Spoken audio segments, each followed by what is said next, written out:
ijiwaru, used when someone says harsh things on purpose to a friend or plays a prank that makes someone troubled.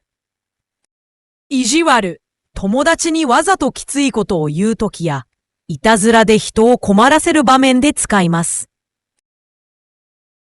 It is used as a noun and a na adjective, and it also appears in the verb phrase ijiwaru suru. In short, ijiwaru describes unkind or spiteful behavior, the quality of being mean, or a person who bullies or teases. わざと人を困らせたり、心が冷たい行動や言い方のこと、優しさの反対の漢字です。The first kanji means idea or intention. You can feel it in imi and iken. These words talk about meaning and opinions. It often points to what is in the mind. The second kanji means earth or ground. You see it in chizu and chika. These words talk about maps and underground places. It gives a feeling of location or base. The third kanji means bad or wrong. It appears in sayaku and waruguchi. These words talk about the worst case and speaking badly about someone. It often marks a negative quality. He is mean. 彼は意地悪だ。彼は意地悪だ。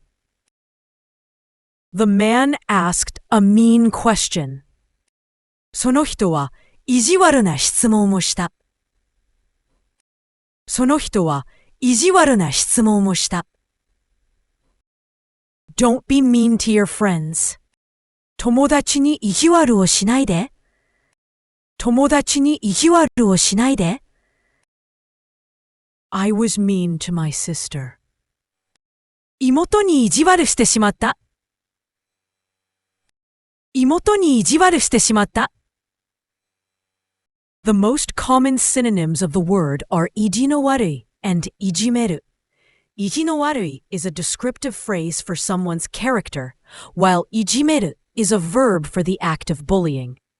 The target word covers both the quality and ijiwaru suru, the action. The most common antonyms of the word are yasashi and shinsetsu. These focus on kind, caring behavior, the direct opposite of being mean or spiteful.